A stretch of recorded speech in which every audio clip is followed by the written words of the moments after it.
Morning. How's everyone doing this morning? Man, this is awesome. This is absolutely awesome. We were sitting there last night drinking, barely sleeping, and my team said, how can we make this more exciting? Let's do an impromptu talk. So, hey, here we are. Thanks for coming. How's everybody enjoying the con so far? Awesome. So, thanks for coming to this one. The talk next door is a good friend of mine, R&R Gunner. So all the speakers are in there, so I can talk about them. Last night, Tim Malcovetter does a podcast. Does anybody listen to Tim's podcast by chance? Well, you're going to. We had a very good talk with myself, Johnny Christmas, Jason E. Street, Kevin Johnson, Adrian Crenshaw, and a couple other people. And what was absolutely amazing, they talked about cons. And they said, ShowMeCon is their all-time favorite con. Almost every one of them said that. And you want to know why? They said this is the only con they go to where the attendees take notes and they go, your attendees are the smartest attendees. They actually ask amazing questions. We love walking around. So give yourself a hand for that. I was so proud. I was like a daddy. All right. So on with the show. What's your PIN number on your phone, Cliff? It's mine, and no, I'm not. Okay. All right. Some announcements before we get started. This is going to be very free flow here. Number one, what do you think of the shirt? Yeah. What did you think of the shirt yesterday? Awesome. So we have our graphic designer who I've never met, but she's in New Mexico. I said, I want the superhero thing with a hacker. I said, and can we have it destroying windows? And she's like, I think that'll be cool. So I approved it, and I go, that shirt that he's wearing's real cool. Can I get one too? And she goes, sure. So this year we didn't have multiple shirts, but what I did is I ordered 200 of these. And so there's not many. Sorry. See, ours say henchman. And I had to explain to Renee what a henchman was. That's why my wife's not a geek. After the first break, they will be on sale for $15. First come, first serve. I am sorry if you don't have your size. I screwed up. All right. Again? Yes. Freaking security. Your freaking security policy just keeps knocking it off real quick. Igor Martin, at 11 o'clock, has had to change his talk because of disclosure. And he asked us about this talk. I said, it's a great talk. So, Igor at 11, is Node.js, highway, attacks are at full throttle. The abstract will be Node.js is a drive and go language and its popularity is soaring 5 years and after its debut in the language framework boasts 2 million a month, but before accelerating too quickly, it's important to understand the power and the mishaps of this language. We're going to talk about DDoS attacks. We're going to talk about password exposure attacks, leveraging forget my password, and business logic attacks. I know that my developers are excited about this talk, so that will be at 11. It is still Igor Martin. It's just a different talk. All right. I think that is all of our announcements. So on with the show. I would like to introduce our panel. If you have never met them, this is my team, my pride and joy. First is our manager of professional services. He's been with me for 3 years. His name is Dan Yarger. Dan Yarger, please come on up and sit down. Next is our lawyer of the bunch. Like I said, he is a lawyer. He is, again, if you were in his talk, he's been working with us for almost 10 years. He decided to take a break, become a lawyer, lose his soul. Now he's back into the real world. Mr. J. Cliff Smith. He is our web developer. Our mom of the group. The most perverted person in our organization and the meanest. She takes boxing. She likes long walks on the beach. And she has a Donald Trump chia head. So our incident response guru, Ms. Rebecca Turner. And last but definitely not least, you have seen this guy for a while. I met him in Huntsville years ago. You remember when we had those high school kids that had that really awesome antivirus? Yeah, I got the one that wasn't. Going to the military. Jeremy has been interning with us for the past 2 years. Absolutely amazing. Please welcome Jeremy Lochner.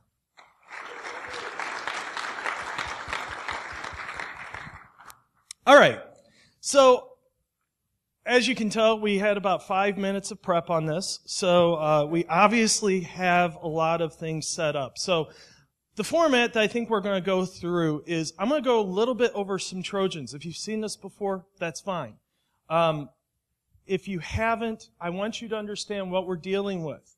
From there, we're going to talk a little bit about how we look at Trojans. We're going to talk about why you, Dean, are making them undetectable is so easy. Then we're also going to finally talk about why you have been compromised and why it is literally impossible for you to stop this. And then we're going to just go through questions. So, real quick, so everybody's on the same page here. Trojans.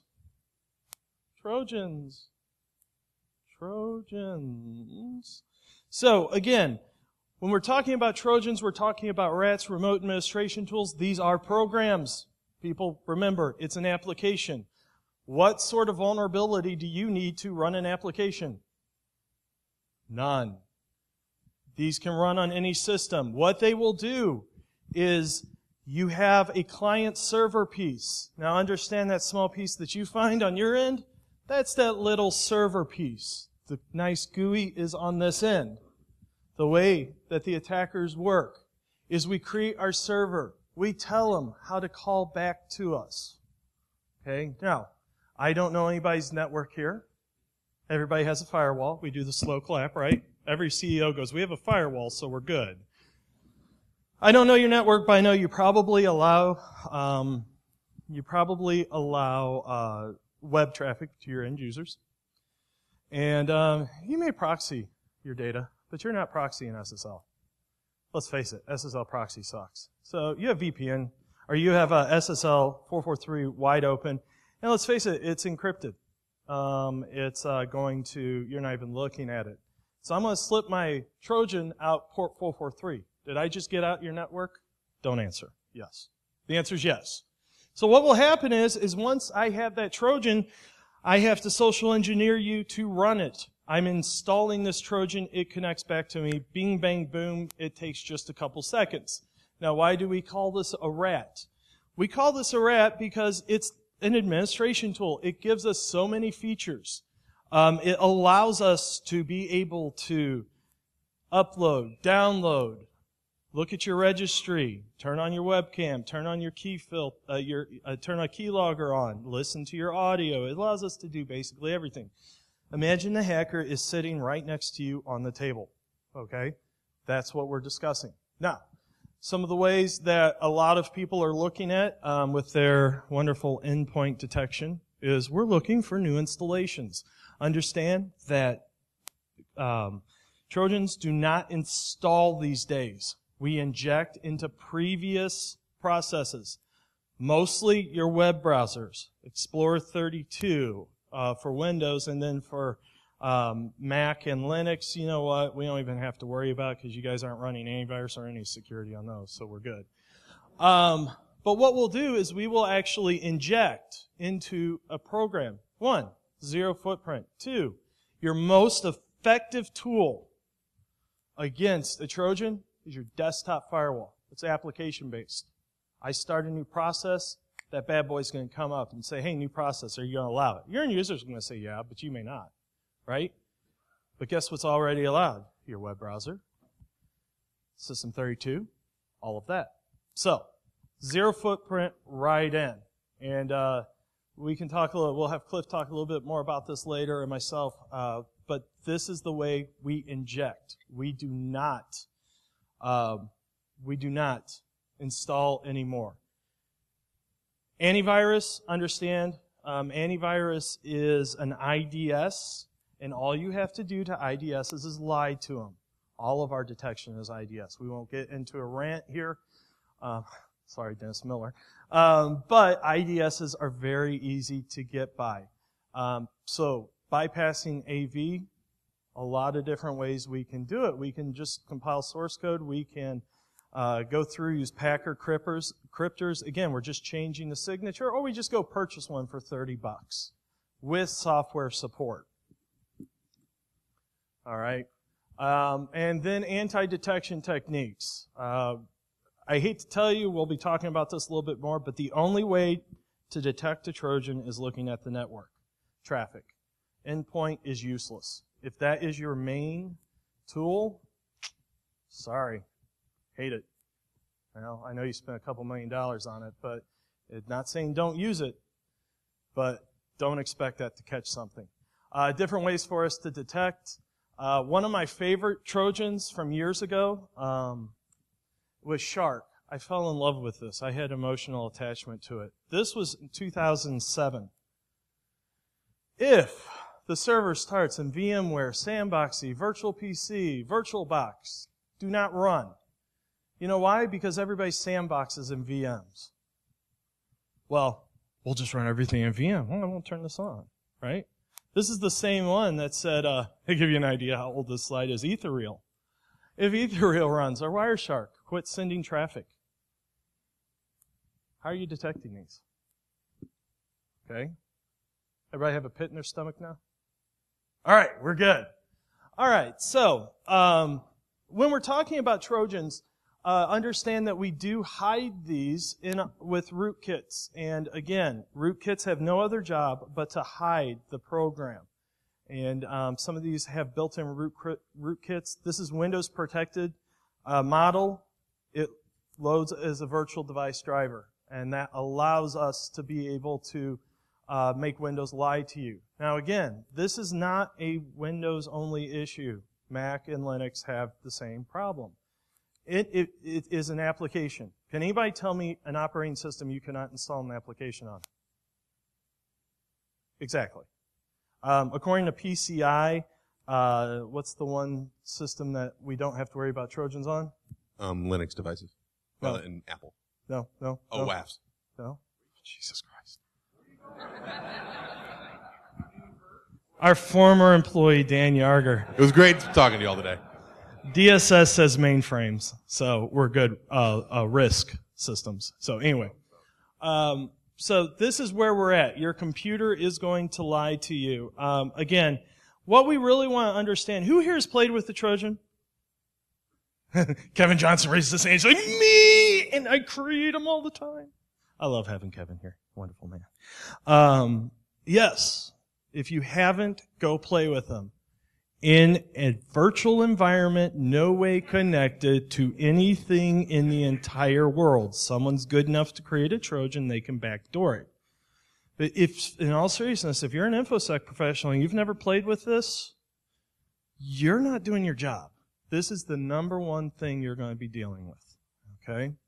So, enough about that. What we want to really start to get into is talk about how Trojans work, how we work with them in our firm. Again, we use them in pen testing. We do not use other people's Trojans. We use connections. Mr. Cliff Smith creates them for us. So Cliff, when you are doing a phishing exercise and you know that they have endpoint detection because they always tell you you're not going to get past our endpoint detection, and Cliff goes like this, right? What are some of the techniques that you use, and what are some of the more successful techniques that you've used to be able to bypass some of the defenses they have in regards to phishing? Well, part of the problem from the defender's perspective is that there are just so many ways to get the Trojan to run. The simplest way is send an email attachment with an exe file attached to it. That's the most antiquated and alt-moded one. Most email servers, and Dave can correct me if I'm wrong as a Windows and Exchange admin, but email servers and email clients these days are pretty smart. If there's a excuse me? Outlook blocks EXEs, that's what I thought. So that much doesn't work. However, again, a link inside an email in some ways can be more dangerous. I get the user to click on it and just run it. Beyond that, in Windows, for example, we have a lot of other ways to get code to run. We have PowerShell scripts. Who here loves PowerShell? Is that because you're attackers? Yes, probably. So PowerShell has some security features in it. It is basically a permanent backdoor waiting to be opened. It has execution policies and other security features designed to prevent people from executing scripts that have been downloaded from the internet. A command line switch to PowerShell.exe will turn it off in most environments. All right? Another missing feature, or rather forgotten feature that most people don't think about in MS Office is Visual Basic for applications. It is very simple to write a piece of Visual Basic code that will open up a text file with the extension .ps1 on the user's computer, write some malicious code to it, and fire off a process and run it. All we have to get the user to do is run a macro in there. And again, of all of the very sophisticated and well-funded clients we've worked with, I've run into very, very few who have effective defenses against the social engineering attacks that get users to click that enable macro link. Jeremy, about 3 or 4 years ago, how old, you were what, like 12 at the time? Came well, up, I'm 20 now, so 20 I guess now. we can do the So math. at that time, yeah, really made me feel old. By the way, this is my 521st first week at Parameter. I celebrated 10 years last Friday, so they make me feel old. So a couple of years ago, you had you and your friends, colleagues, we'll keep it professional. In high school, they're doing this. I mean, I was sitting there smoking weed in the back and they're doing this stuff. It's different times. He came up with a really good, effective way for antivirus. What are some of the weaknesses you saw in current antivirus that was just making antivirus ineffective? So, as Dave and Cliff talked about earlier, there's two main different antivirus clients out there right now, and that's using signature-based and then heuristic-based. The signature-based stuff is pretty easy. You just got to change what's going on. So we looked at these two types of antivirus, and Cliff was talking about ways to get past the heuristic-based stuff, injecting into processes, using macros instead of using files, not sending EXEs, that kind of thing. And we knew that the signature-based stuff wasn't that great, just because you have to have an exact hash. So we looked at doing function-level fuzzy-based hashing, which is taking a file, taking a process and dumping memory, looking at all of the individual functions in that, hashing them in a different way, and then comparing those and basically grading them on if they were good or if they were bad. And so we did that a few years ago. And that counteracted some of the signature-based, like, discrepancies, I guess, that we ran into. Alongside that, we looked at alongside that, we found that the heuristic-based stuff didn't really work very well either.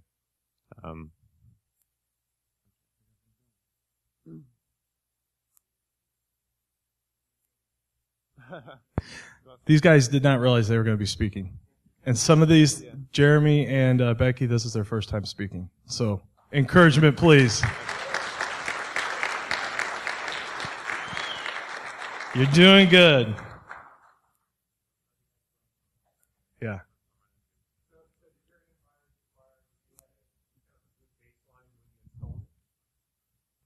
So the question was if it required a good baseline for us to install it. And that was one of the things that we ran into initially.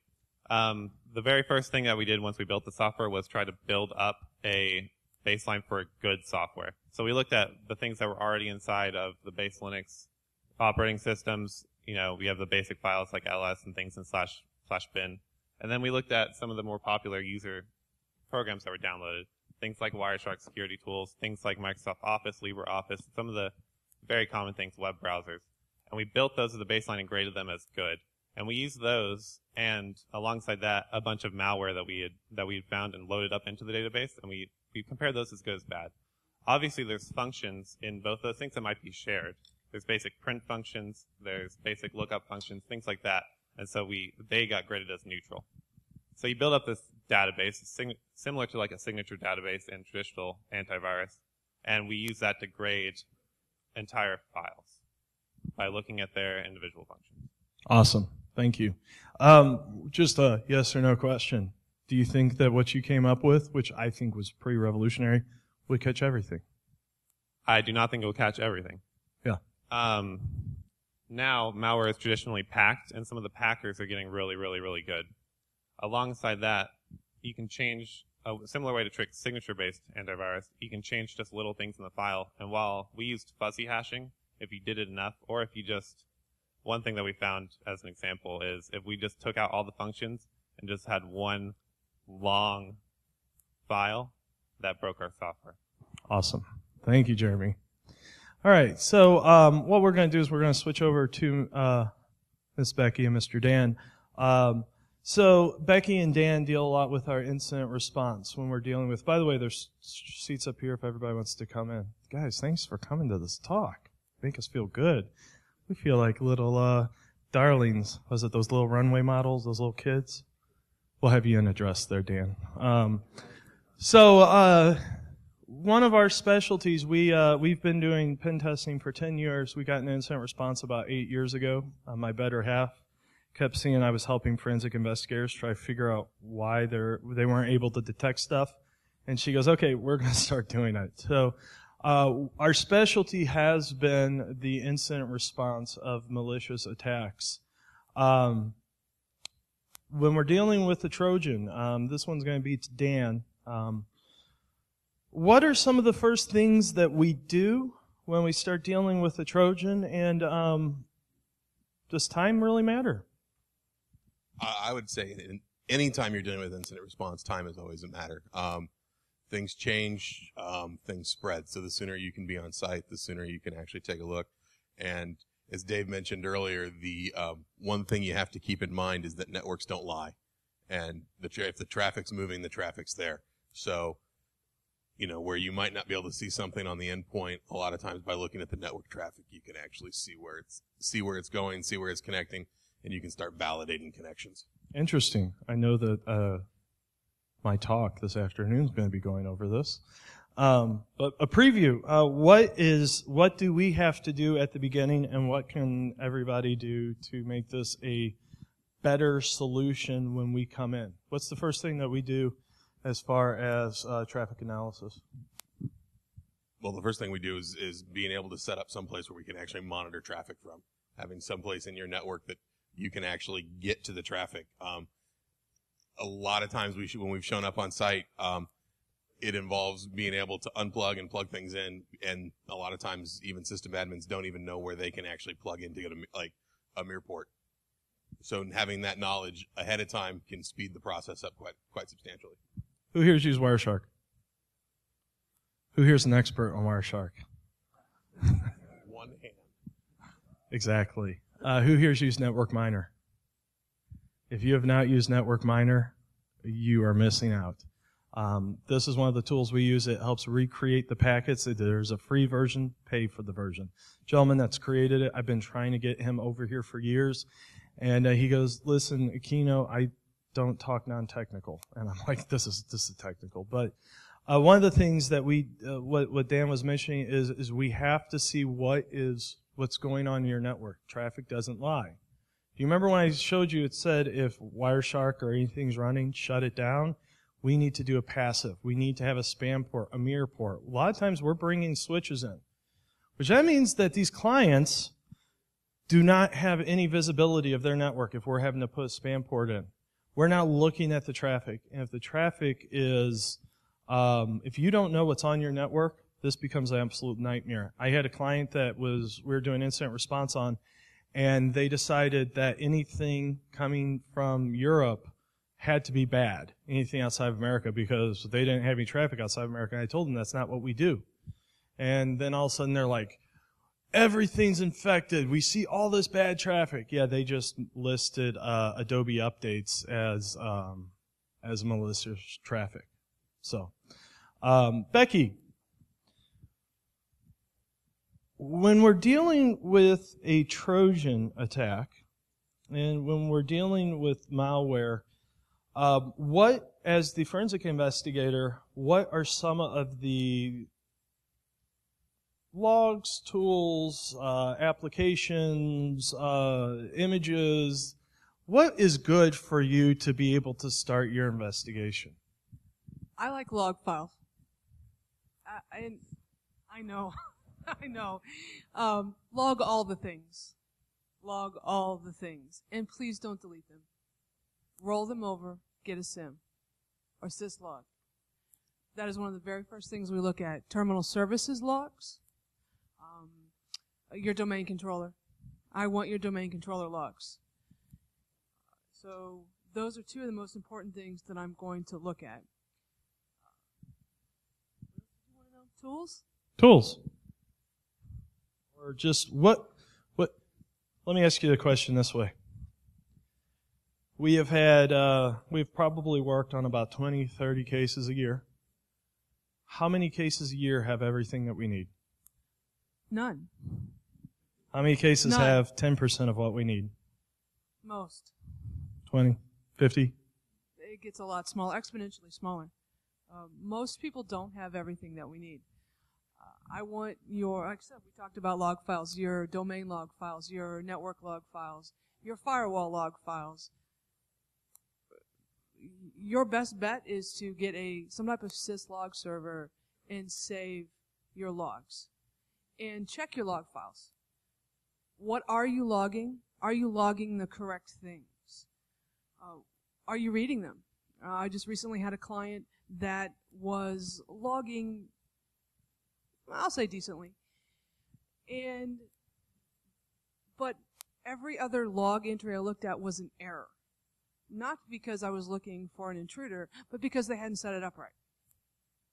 So it is imperative that you know what you're logging, how you're logging it, and is it working. That's also helpful for your network, too, just in general. Now, one of the interesting things that you said, Becky, was RDP. And, we talk about Trojans. Trojans aren't RDP. But why do we always end up looking at RDP? What's the whole correlation between Trojans and remote desktop? Trojans can be a distraction, and RDP is a really easy way to get in. So I'm going to distract you. I'm going to put something on your network that looks really scary, and you can use it to hide, don't get me wrong. But again, the same client that I was talking about with logging, they had ransomware run, but it was a distraction. They had been using RDP for 2 months. Hours and hours of connections. The attacker was using RDP. The attacker, hours and hours of connections into the network through their Exchange server because their firewall was misconfigured. And a little clarification there. They got in through malware. Yeah. And then once they were able to get passwords, they noticed RDP was open. Why risk your malware being detected when RDP is open? Right. How many cases have we had this year with RDP? Most of them, no. Yeah. Yeah. Turn off fucking RDP! Please. Pretty please. Jesus, people! That's my talk this afternoon. All right. Family con. God. All right. Let's go ahead and let's open this up for any questions. Oh, Lord. God. Did you see her raise her Really? hand? Are you sure you want to do that, Dave? Anybody else? All right, Mike.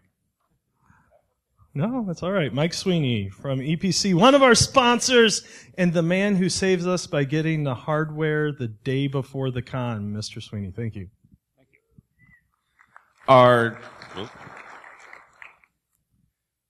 So NetFlows, the logs from NetFlows, Becky, for you, is that a useful tool for you? Yes. Yes and no. I'm going to come in, and Dan's going to come in and use Wireshark and Network Miner.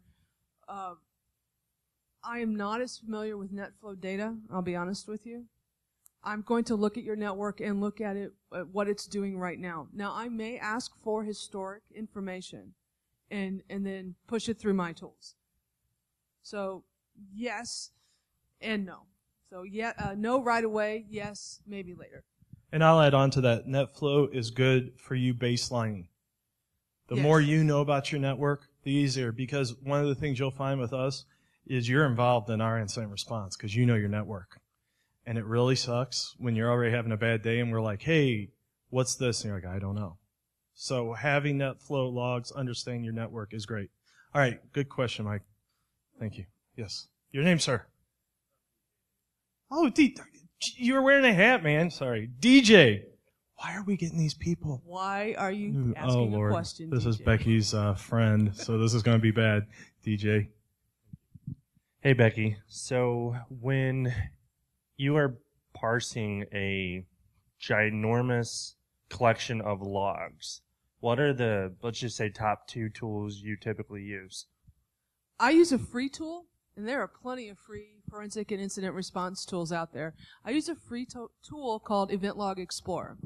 And some of you who have come from the system administration world do know that tool. It is they have both a free and a pro version. For forensics, the free version works wonderfully. You can open up lots of log files and filter all of them at once. And one of the best tools, and to me, much better than Windows Event Viewer. So that is the first thing that I'm going to do. Then I'm going to take that data as I filtered it out, looking for things, and then I just use Excel. Excel is a dream tool for incident response individuals and forensic investigators because it can sort and filter and all kinds of cool stuff. So those are my 2 go-tos when I am looking at log files. Free version of Network Miner will allow you to automatically go into a comma delimited file, which you can pull in Excel, which is absolutely wonderful. Again, pay for it. Dave, can I clarify just for a moment? Oh, Lord. Yes. Yes. Yes, ma'am. Yes, ma'am. Remember that. So, now we are talking about log files. We're not talking about endpoints, and you can talk to me later if you want to know more about endpoint, or we can ask those questions. But these are network things that we are talking about because so much of our incident response is network-based, and we can talk about endpoint tools at some other time. If you'd like. So one thing I will add on this. Do not expect your endpoint, your SIM, your logs to detect anything Trojan-related. What we're talking about at this point is the only thing your logs will actually find is once someone is starting to get into your network, starting to footprint it, starting to exploit it.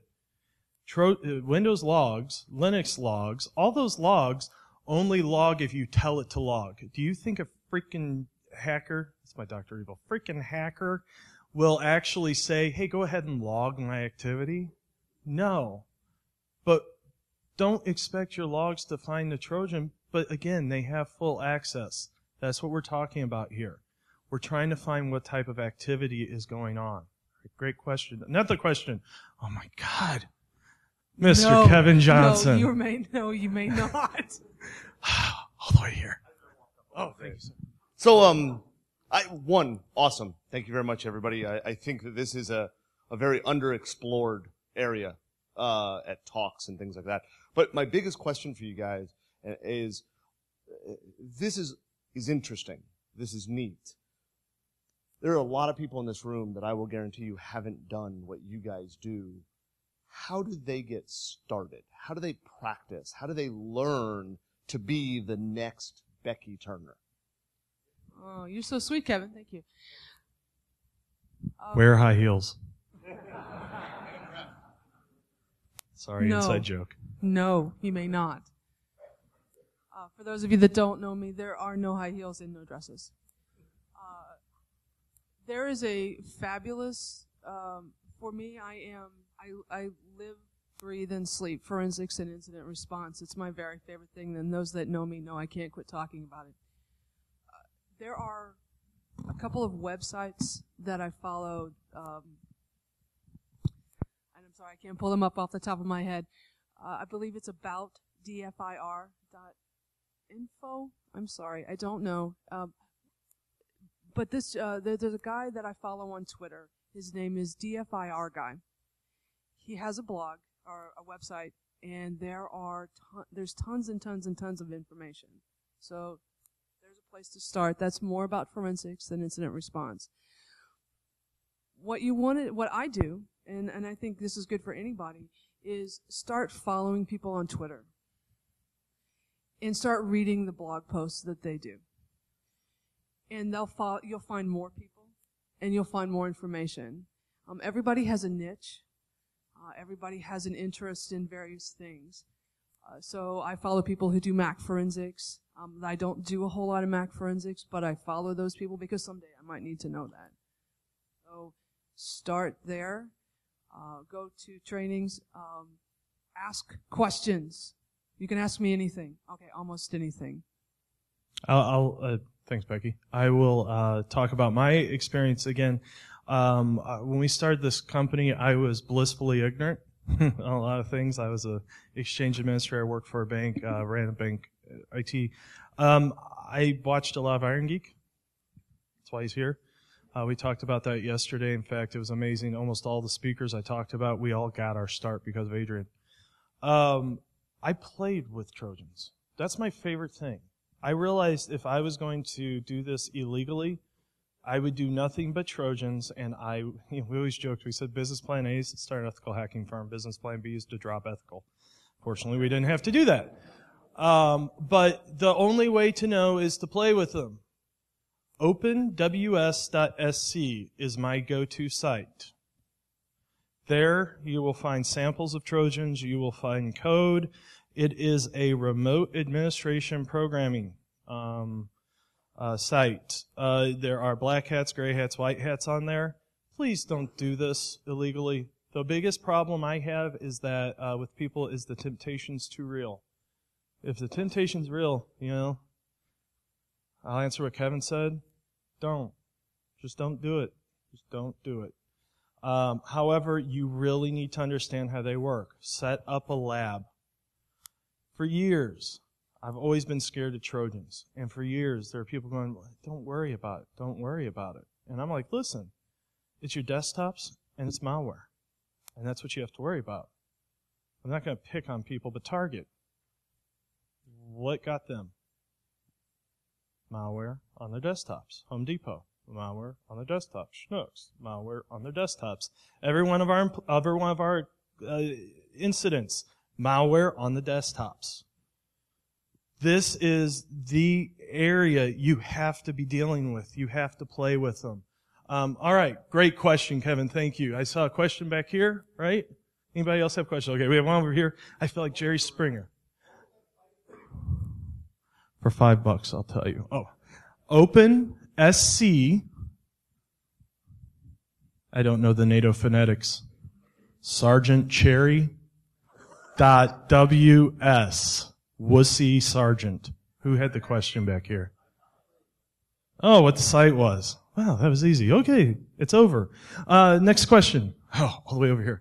My wife, if you see her tonight, she watches a lot of Jerry Springer. So I just see him doing this all the time. Jerry. I'll have my final thoughts here. Where was it? Okay, yes, sir. And your name? Brad Beatty, Enterprise Holdings. One of our sponsors. Thank you, Brad.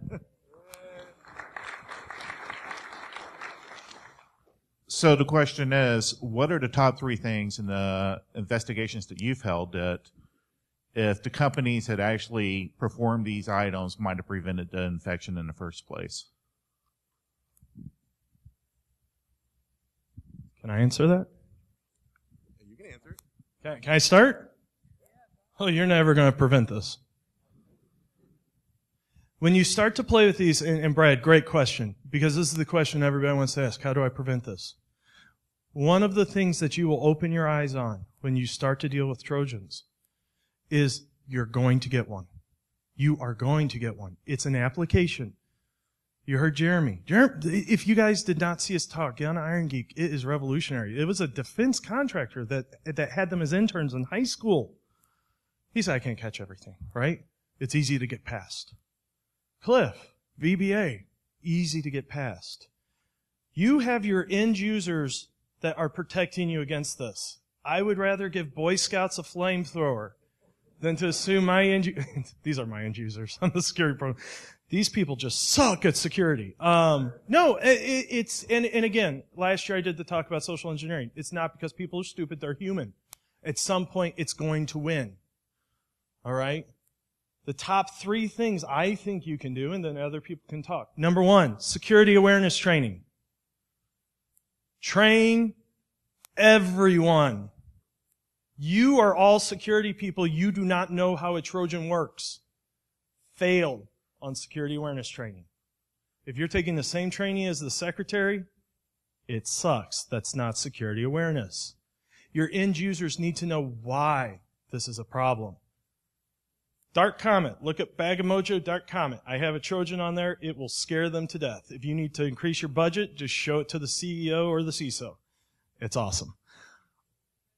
If you go on YouTube, Dark Comet and Bag of Mojo, that's me. And you'll be able to do it. Number 2, baseline your network.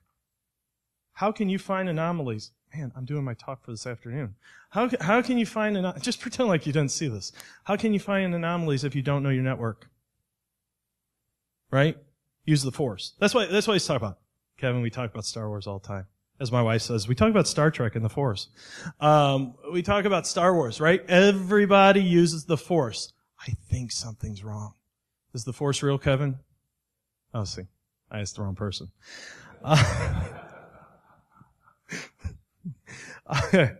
It's real, but not in InfoSec. Number 3, I will ask them because I can't come up with a number 3. Cliff. Look, yeah, I'll just point out, and this dovetails on what Kevin was saying earlier and what Kevin was saying in his talk the other day. There's a big trend in the InfoSec world that involves the word purple. Right? Royal testing, purple teaming, etc.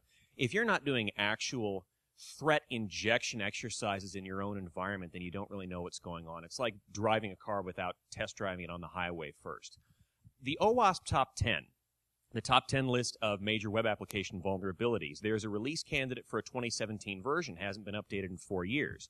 The one actually new entry, I'm going to forget how it's phrased, but it's insufficient application defenses. You don't have a defensive system.